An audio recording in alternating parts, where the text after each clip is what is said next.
Saint Pie X. Giuseppe Sarto, plus connu sous le nom de pape Pie X, naquit le 2 juin 1835 à Riese, une bourgade de 4500 habitants. Ses parents, Jean-Baptiste Sarto et Marguerite Sanson, y contractèrent mariage le 13 février 1833 à l'église paroissiale Saint-Mathieu. C'est justement là que fut baptisé le petit Joseph, le lendemain de sa venue au monde. Il est mort le 20 août 1914 à Rome, après avoir été le 250e pape de l'Église catholique, sous le nom de Pie X, du 4 août 1903 à sa mort. Le pontificat de Pie X est marqué par son opposition absolue au modernisme, mais aussi par des réformes ecclésiales, notamment en ce qui concerne la réception quotidienne de l'Eucharistie ou la réduction de l'âge minimum des enfants pour l'admission à la première communion. Il est béatifié le 3 juin 1951, puis canonisé le 29 mai 1954. Il est donc Saint Pie X pour les catholiques. Sa fête liturgique est au 21 août.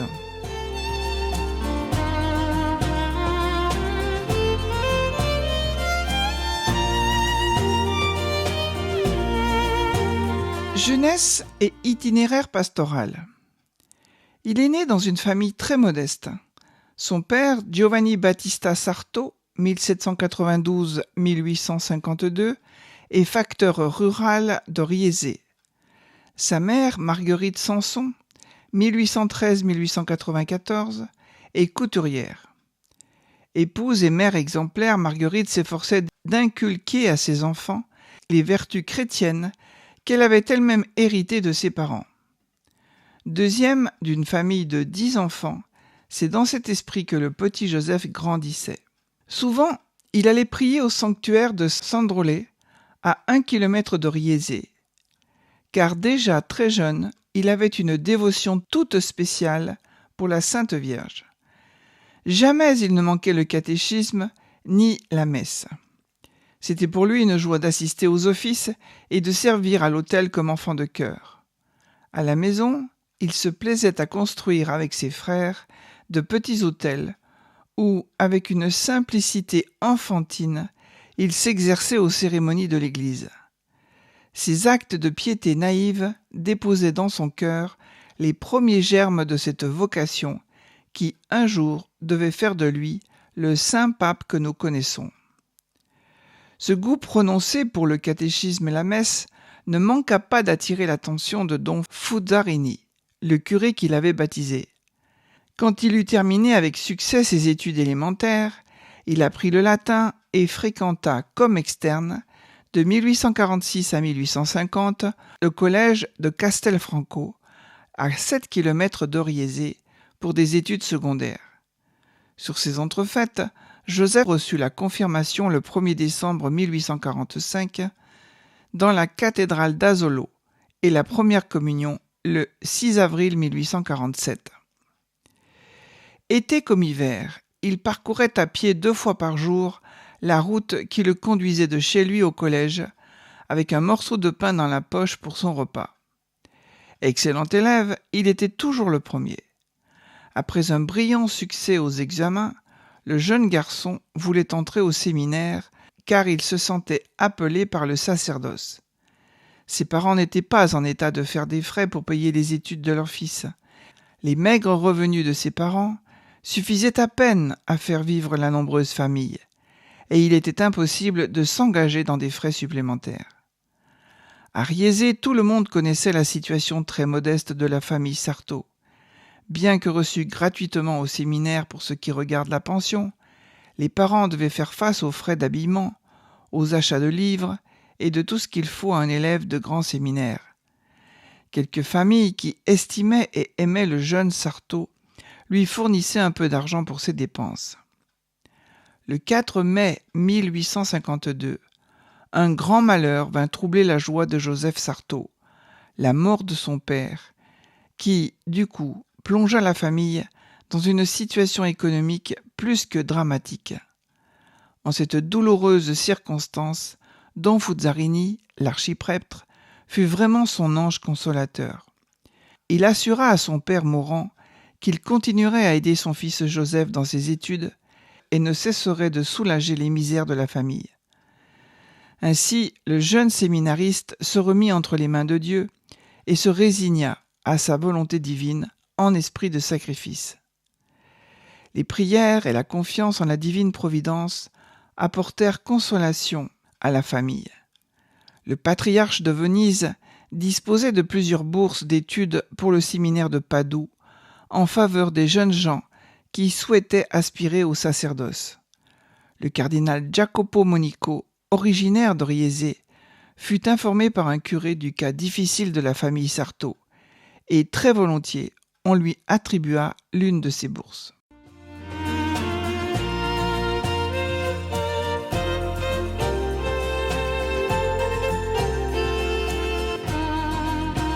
Du séminaire de Padoue à la cure de Salzano.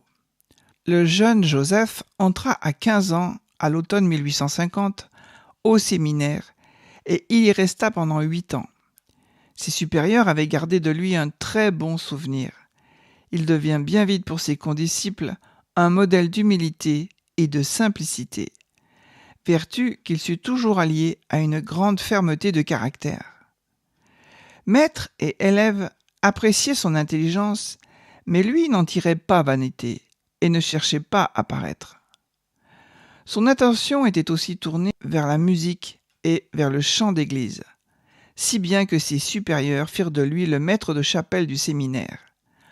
À la fin de l'année scolaire 1857-58, Joseph termina ses brillantes études.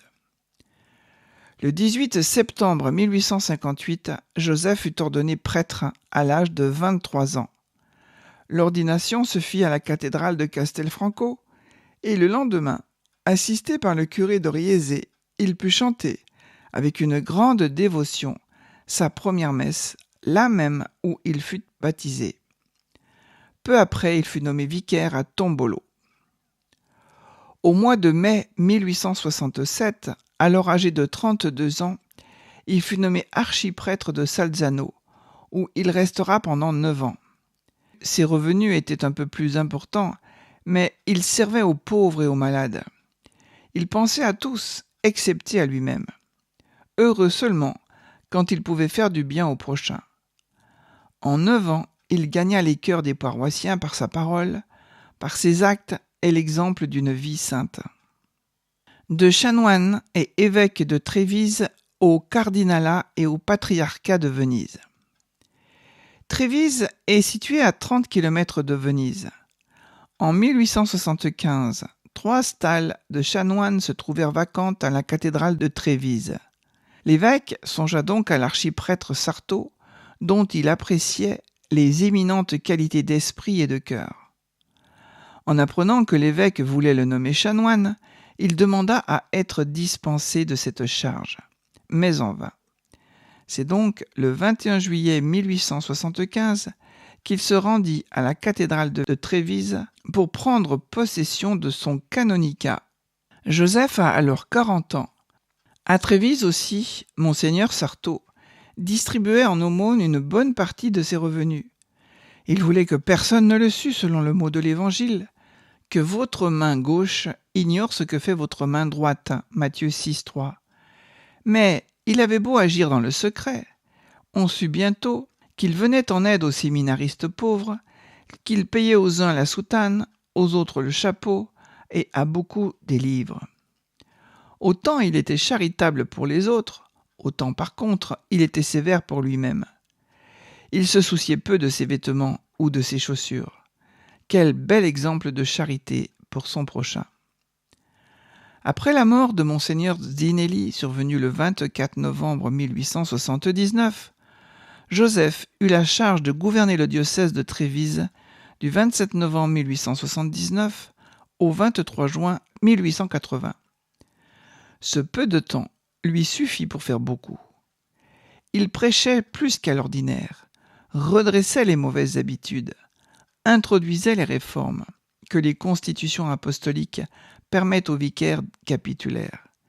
Mais son plus grand souci était que le peuple fût instruit de la religion, les enfants catéchisés et préparés avec soin à la première communion.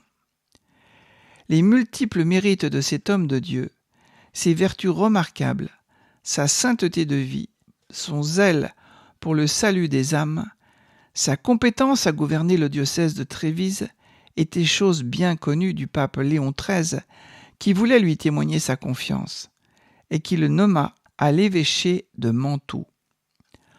L'humble Joseph Sarto, loin de s'en réjouir, regarda cette nomination comme un malheur et écrivit même au Vatican pour la faire révoquer, se déclarant indigne d'un tel honneur et incapable de porter le fardeau. Mais sa demande fut rejetée. Il partit donc pour Rome, où le dimanche 16 novembre 1884, jour dédié au patronage de Marie, la Vierge Immaculée protectrice de Mantoue, il fut sacré évêque dans l'église de Saint-Apollinaire. Le 18 avril 1885, Monseigneur Sarto devint évêque de Mantoue et il fit son entrée solennelle dans cette ville sous les applaudissements de la foule joyeuse et au son des cloches de la cité. Pour les hommes destinés à de grandes choses, les voies de providence sont souvent mystérieuses. Monseigneur Sarto dut faire face à beaucoup de difficultés, sa nouvelle fonction se présentant toute hérissée d'épines. Nombreuses étaient les réformes à faire, mais avec une inaltérable confiance en Dieu, il se mit au travail. Il s'occupa d'abord du clergé.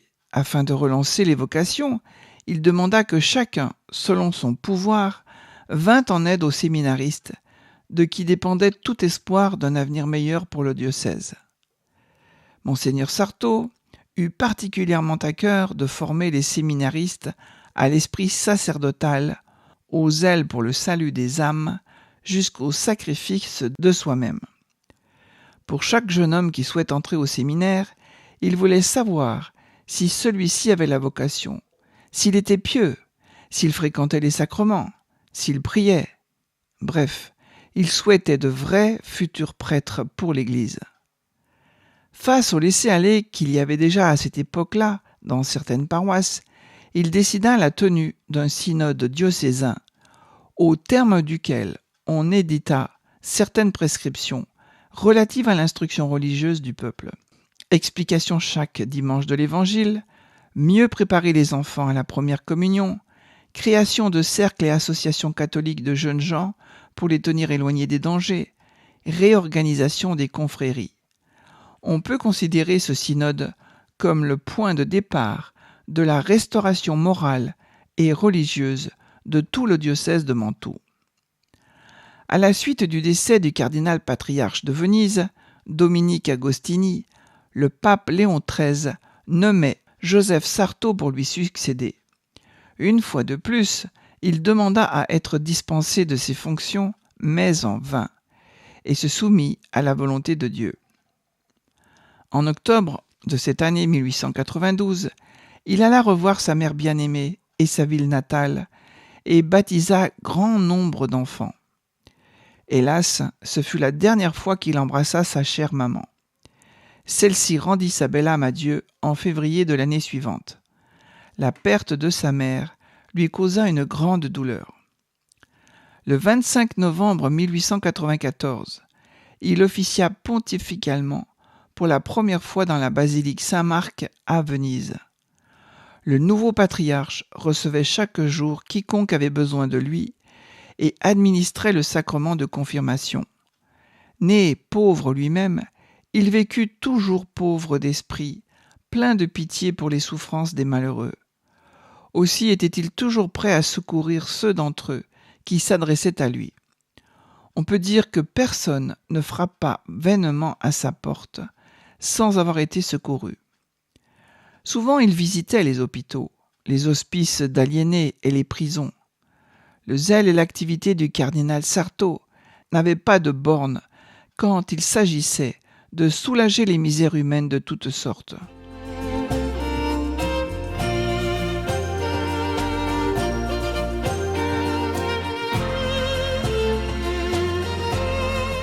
Pontificat. Léon XIII meurt en 1903. le 4 août. Sarto est élu pape en dépassant largement les 2/3 des suffrages nécessaires, 50 sur 62. Il a alors 68 ans. Il choisit de prendre le nom de Pie X en souvenir des papes du XIXe siècle qui avaient courageusement lutté contre les sectes et les erreurs pullulentes. Durant les 11 années de son pontificat, ce ne sont pas moins de 3000 documents officiels qu'il rédigera pour restaurer tout dans le Christ. Nous déclarons que notre but unique dans l'exercice du suprême pontificat est de tout restaurer dans le Christ, afin que le Christ soit tout en tout, écrivait-il dans sa première encyclique Et Supremi Apostolatus du 4 octobre 1903. Le nouveau pape a pour particularité de n'avoir aucune expérience diplomatique ni véritable formation universitaire.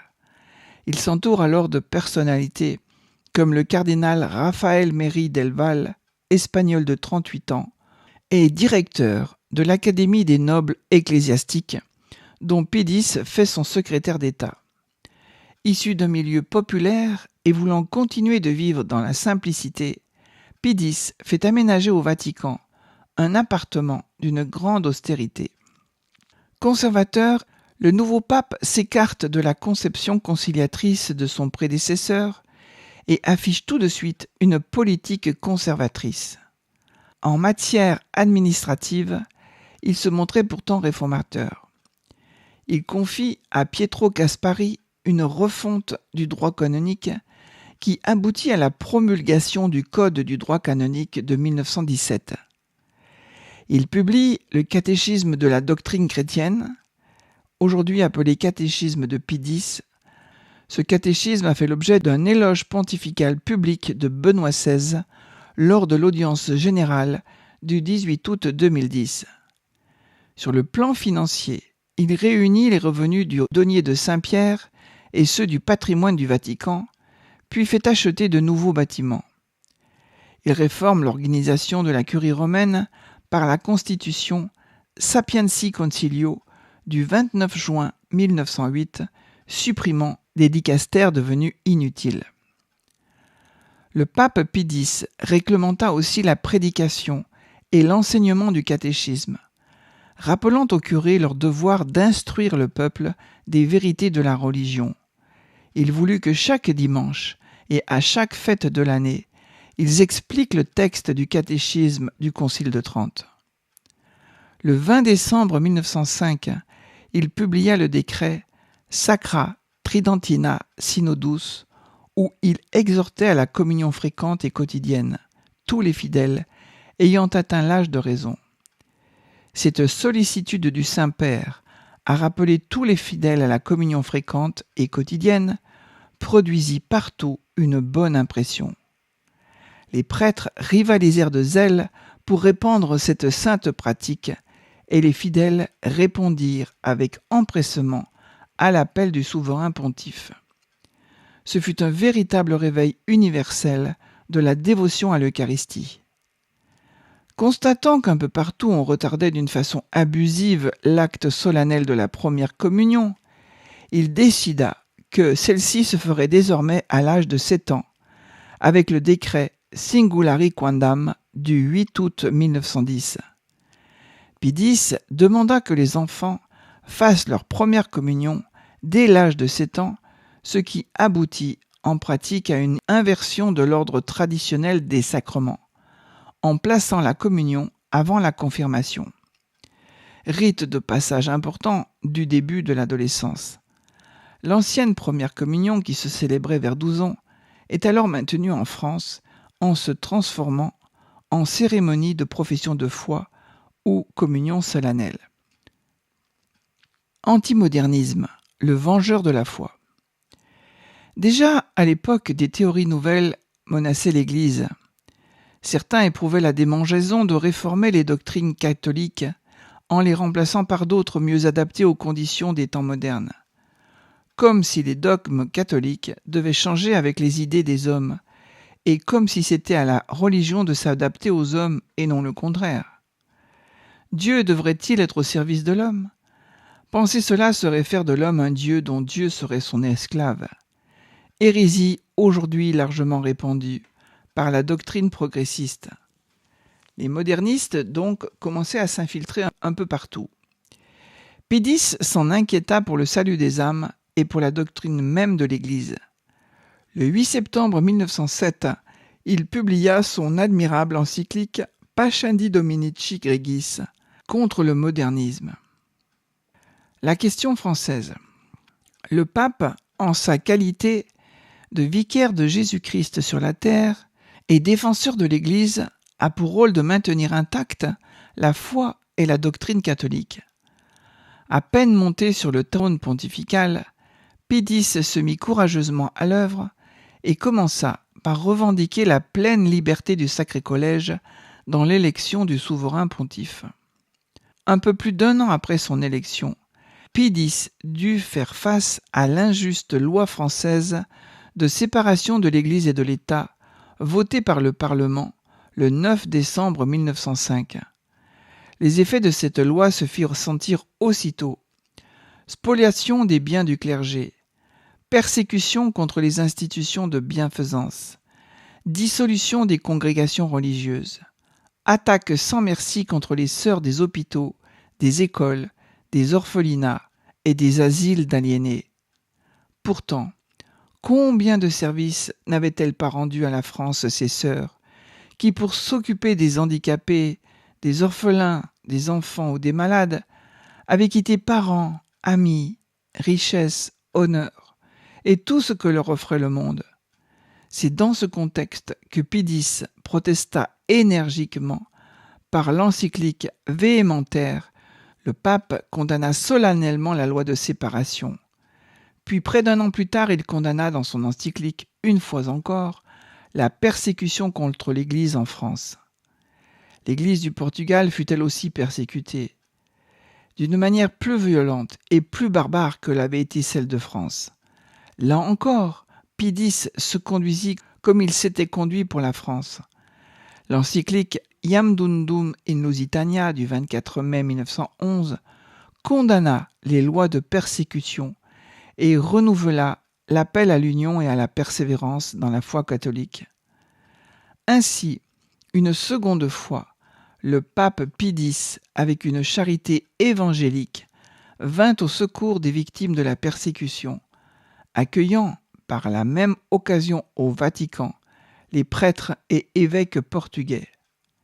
Le 24 mai 1910, il publia l'encyclique Edite Saepe, dans laquelle il mettait en relief sa force d'âme dans la lutte contre les erreurs du temps. Il indiquait les caractères qui distinguent la vraie réforme de la fausse en démasquant les prétendus réformateurs dont le but était de détruire la foi. C'est pourquoi Pie X exhortait tous les fidèles à vivre en bons chrétiens, à fréquenter les sacrements et à se dépenser pour le salut des âmes.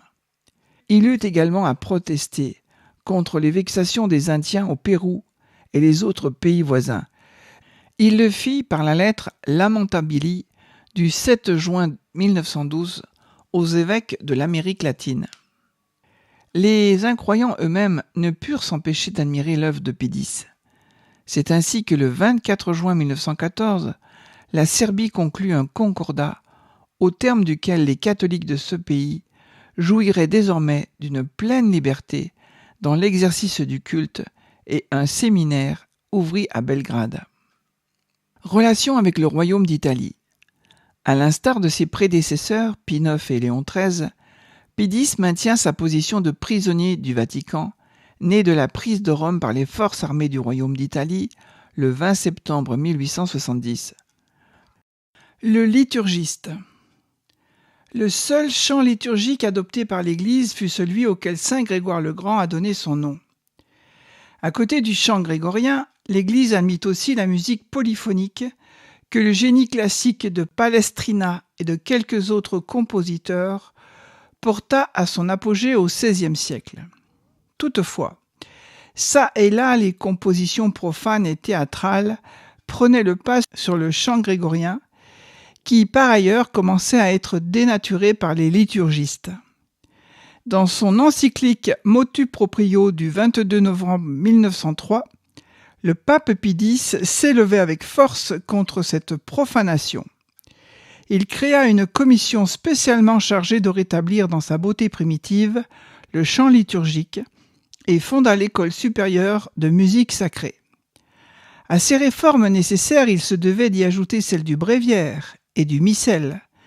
Par la bulle Divino Afflatus du 1er novembre 1911, il traça les grandes lignes de cette importante réforme, à l'issue de quoi le nouveau bréviaire et le nouveau missel furent publiés.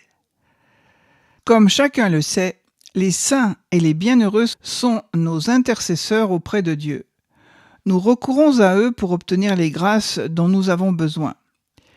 Pie X canonisa donc 4 saints et béatifia 73 bienheureux. Le 50e anniversaire de la proclamation du dogme de l'Immaculée Conception fut, pour Pie X, un motif de plus de faire aimer la Vierge Marie. L'encyclique At Diem Illum du 2 février 1904 exhorte tous les fidèles à honorer cette bonne mère du ciel et à implorer souvent sa protection. Le législateur. Le 19 mars 1904, Pie X décida qu'il fallait codifier le droit canonique. Dans ce but, il établit une commission de cardinaux chargée d'établir des projets de loi. Le nouveau code fut publié sous Benoît XV, son successeur. Mais cela n'enlève rien à la gloire de Pie X, qui vraiment mit toute son âme au service de son élaboration. En France, la famille commençait à être attaquée par les idées franc-maçonnes. Aussi, pour protéger l'intégrité de la famille, Pie X modifia par décret né téméré du 2 août 1907 les règles relatives aux fiançailles et à la célébration du mariage.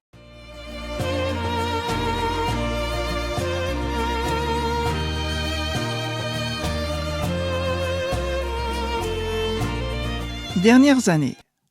Pie X est bouleversé lorsqu'éclate la Première Guerre mondiale.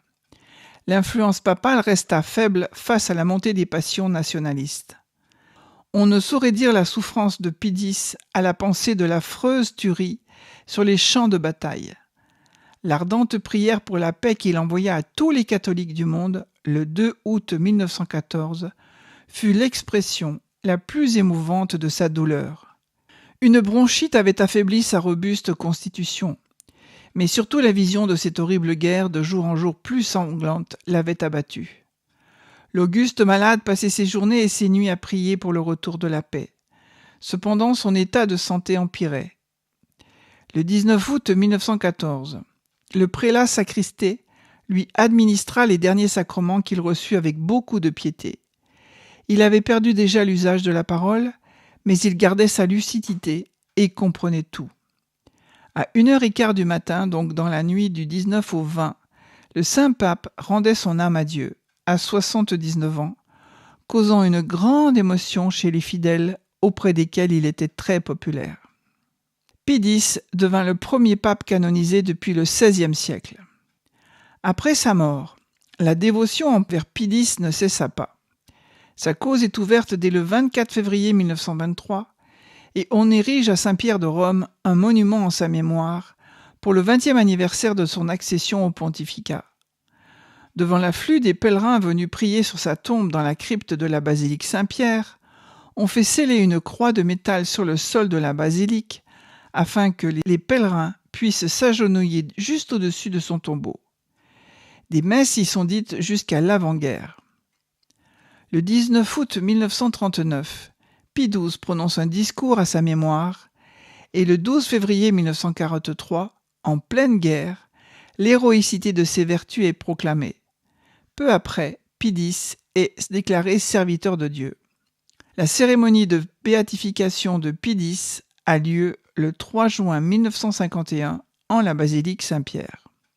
Le 17 février 1952, son corps est transféré de la crypte à son emplacement actuel sous l'autel de la chapelle de la Présentation, à l'intérieur de la basilique, dans un sarcophage de bronze ajouré par un vitrage. Le 29 mai 1954 est la date de sa canonisation. Pie X est le premier pape depuis le XVIe siècle à être canonisé, le dernier ayant été en 1712, Pie V qui avait régné de 1562 à 1572.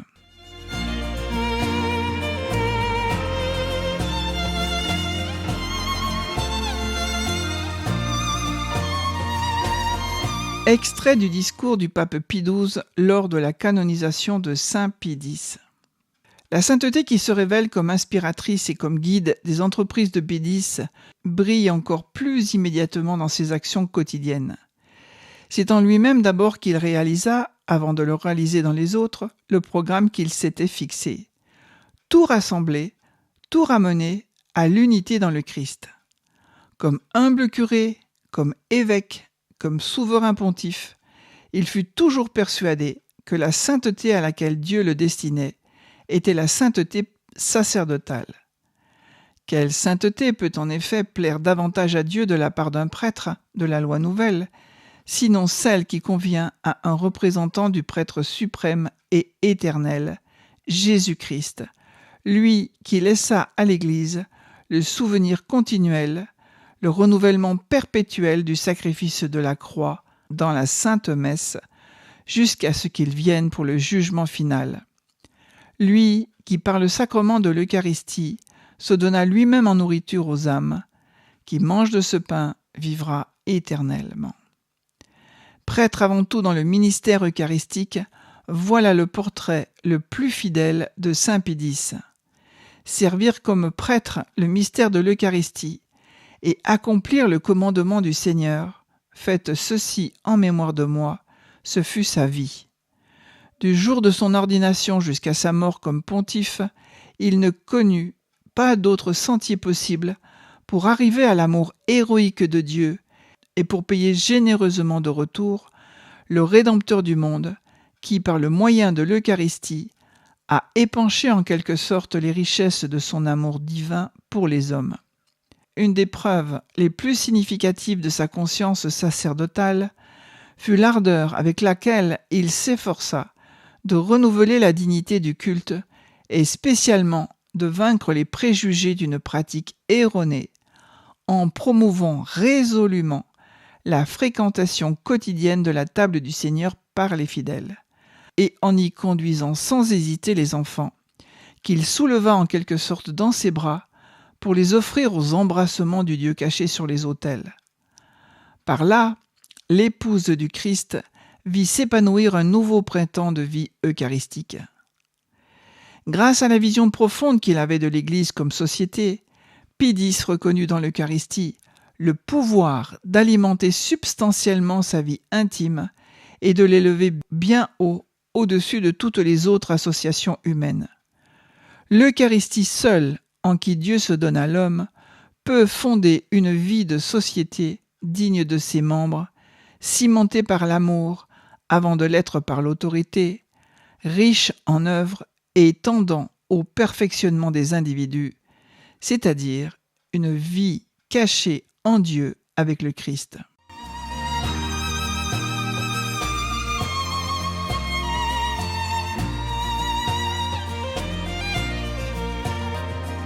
L'âme doit plonger ses racines dans l'Eucharistie pour en tirer la sève surnaturelle de la vie intérieure, qui n'est pas seulement un bien fondamental des cœurs consacrés au Seigneur, mais aussi une nécessité pour tout chrétien, car Dieu l'appelle à faire son salut. Sans la vie intérieure, toute activité, si précieuse soit-elle, se dévalue en action presque mécanique et ne peut avoir l'efficacité propre d'une opération vitale. Eucharistie et vie intérieure, voici la prédication suprême et la plus générale que Pie X adresse en cette heure du sommet de la gloire à toutes les âmes. En tant qu'apôtre de la vie intérieure, il se situe à l'âge de la machine, de la technique, de l'organisation, comme le saint et le guide des hommes d'aujourd'hui.